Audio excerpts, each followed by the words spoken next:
menggunakan sabun bedanya seperti bumi dan langit. Tanpa sabun susahnya setengah mati, tetapi dengan sabun itu ya itu akan cepat hilang. Itu justru di sini kita melihat kebesaran Allah yang luar biasa, ya, bahwa manusia modern ini banyak menggunakan minyak ini itu dan sebagainya, kemudian sudah dibekali oleh Allah dengan adanya surfaktan untuk membersihkannya, yang surfaktan itu sebagai bahan dasar dari sabun. Dan bahkan lebih hebat lagi, sekarang ini sejak tahun 2020 Indonesia sudah membangun pabrik surfaktan yang istilahnya biodegradable, yang mudah terurai menjadi unsur-unsur yang ada di alam itu, sehingga aman, sehat. Surfaktan seperti itu. Intinya sebenarnya dimanfaatkan untuk tambang minyak, ya, untuk memisahkan antara minyak dengan lumpurnya, tambang minyak, ya, antara minyak dengan lumpurnya, dengan pasir, dengan batu dan sebagainya tadi, dengan disuntik surfaktan itu.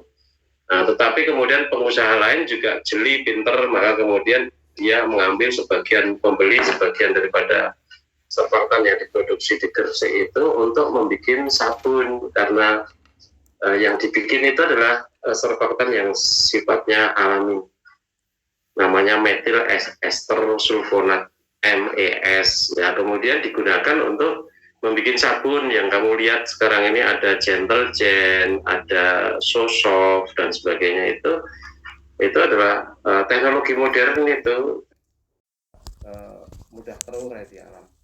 Kalau surfaktan yang dulu awal-awal itu ada BAS, ya, las dan sebagainya, itu lama terurai, bisa puluhan bahkan ratusan tahun gitu ya. Nah, tetapi dengan menggunakan surfaktan model baru ini langsung terurai di semesta alam itu. Nah, kita yang masih berada dalam kesulitan sekarang ini adalah plastik gitu, plastik yang dia lama terurai sampai ratusan tahun, bahkan bisa membuat tanah tidak subur karena cacing-cacingnya mati, tidak mampu menembus plastik ketika terperangkap dan sebagainya itu. Nah, nanti ke depan saya yakin ya akan berkembang plastik yang biodegradable, yang mudah hancur, tidak sampai ratusan tahun tapi hanya beberapa hari. Ya, dua kelompok mahasiswa saya sudah membuat yang seperti itu dan sudah sukses, bisa hancur dalam 5 hari.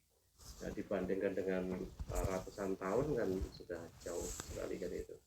Nah, itu disitulah keagungan Allah luar biasa menyediakan surfaktan tadi sebagai bahan pencuci kan itu. Kalau dulu tidak ada, ya pakai tanah, pakai abu tadi, tapi sekarang sudah ada seperti itu dari itu. Tetapi secara syar'i tetap tidak bisa menggantikan, ya, meskipun secara dohir dia bisa membersihkan lebih baik kan itu. Ya, beberapa minggu yang lalu ada yang bertanya tentang nutrisi keagungan Allah dari binatang ternak dan yang dimakan dan digembalakan. Ya, saya bicara tentang lemak, kemudian protein, kemudian karbohidrat sebagai sumber energi. Yang tertinggi di situ adalah lemak, ya, karena menghasilkan energi yang paling banyak di situ. Kemudian yang kedua adalah protein. Nah, protein itu merupakan salah satu contoh surfaktan. Dan sekali lagi manusia itu tersusun, sel-selnya itu tersusun dari berbagai macam protein tadi, ya. Dan bahkan waktu itu saya beri contoh bahwa protein kita yang berasal dari susu, kasein dan sebagainya itu juga bermanfaat untuk mengeluarkan kotoran kita dari tubuh, sama seperti surfaktan yang digunakan sebagai deterjen untuk membersihkan kotoran di baju dan sebagainya seperti itu. Nah, protein yang masuk ke dalam paru-paru kita, saluran pernapasan kita itu membersihkan kotoran-kotoran yang berasal dari debu masuk ke hidung, saluran pernapasan itu juga dengan cara sama seperti surfaktan tadi gitu. Jadi cukup dibersihkan dengan bantuan sabun tadi sudah bersih, tidak akan tersisa lagi yang namanya bagian-bagian dari babi tadi kalau memang dibersihkan dengan sungguh-sungguh kan gitu. Apakah itu pisaunya ataukah itu piringnya dan sebagainya, maka piring itu kan terbuat dari bahan yang khusus toh itu ya, yang licin, yang uh, uh, sesuatu yang menempel agar mudah terlepas, begitu juga gelas dan sebagainya sehingga mudah dibersihkan dari berbagai macam kontaminan. Kalau apa namanya, kita malas mencuci piring, malas mencuci gelas, kita biarkan di wastafel dan sebagainya, itu nanti kalau di situ ada karbohidratnya, ada nasinya, dan sebagainya, itu nanti akan mengering dan keras untuk susah untuk dilepas, jadinya tambah energi, buang energi. Jadi orang keset itu akan dihukum langsung oleh Allah dengan yang seperti itu, tambah energinya, tambah sabunnya, tambah airnya.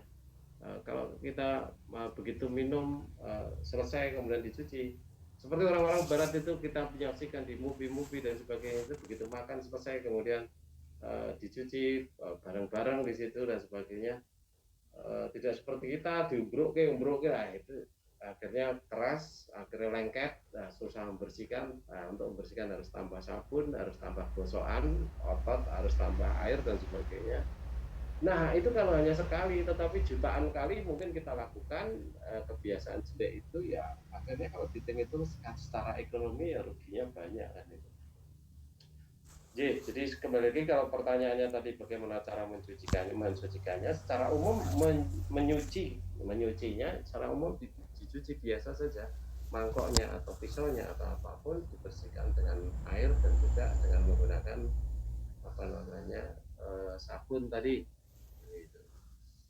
Kalau tidak ada bagaimana, ya dengan tisu, ya bahan yang kesat yang bisa menyerap cairan atau zat cair di situ, bisa membersihkan apa namanya, pisau dan sebagainya. Tapi kalau di Indonesia ini kan air di mana-mana ada, melimpah di daerah tropis ini. Beda dengan di padang pasir Sahara sana kan gitu. Baik, masih ada? Oke, waktunya habis untuk bahas tema Ustadz. Ada dari Facebook tentang riba Ustadz, Ya, dari Pak Satria Budi. Mendengar tausiah Ustadz soal riba, apakah pinjam uang 1 juta dikembalikan 1,2 juta berarti bukan riba Ustadz? Mohon tausiahnya. ya tidak kok. Ya, uh, uangnya sekali lagi, uang itu kan bukan komoditas riba. Ya, maka sama apa namanya, karena itu bukan komoditas riba, ya enggak ada model riba dalam uang itu. Kecuali kalau uang rupiah itu terbuat dari emas. Kalau dinar itu kan terbuat dari emas 4/4 gram, harus ditimbang. Kalau ternyata itu hanya 4 gram, tidak termasuk dinar, tidak 1 dinar itu kan itu. Dirham itu terbuat dari perak, ya maka di situ ada konteks riba. Tetapi kalau uang kan tidak, uang apa mana rupiah ini kan. Jadi kamu utang di bank umpamanya 1 juta, dibalik ke selama 1 tahun menjadi 1,2. Kalau 1 juta itu kamu manfaatkan untuk dagang, sehari itu bisa untung 10, 20, bahkan 50% sehari. Nah, kalau hanya untuk membayar 20% kan tidak ada apa-apanya itu. Kecuali itu kan untuk konsumsi, ya. Nah, kalau untuk konsumsi kita sudah dituntun oleh Islam supaya kita itu sadar bahwa diri kita itu adalah satu tubuh, ya, kal jasad bil wahid, ya, kal jasad di bagaikan satu tubuh. Itu harusnya kan di situ yang dikedepankan adalah tolong menolongnya kan itu, ya. Tapi karena kemudian umat Islam ini tidak hidup seperti apa yang diajarkan oleh Nabi tadi, ya maka sisi tolong menolong itu kemudian jadi menguap, jadi hilang kan itu. Harusnya itulah yang kita kedepankan. Yang namanya tolong menolong itu ya mestinya tidak mengharap keuntungan yang sifatnya material. Yang kita harapkan itu adalah pahala dari Allah, ridho dari Allah kan gitu, ya. Kalau yang namanya duniawiyah itu kamu diberi keuntungan 20% maupun 100%, itu tidak ada apa-apanya karena tidak lebih berharga daripada sehelai sayap nyamuk gitu loh, ya. Jadi di balik persaudaraan Islam itu ada ridho Allah. Maka kenapa kita kemudian tidak menegakkan itu? Kok yo dadak nganggo tambah-tambah dan sebagainya. Dari sisi sosiologi seperti itu yang dikehendaki itu. Adapun dilarang ridho riba yang apa-apa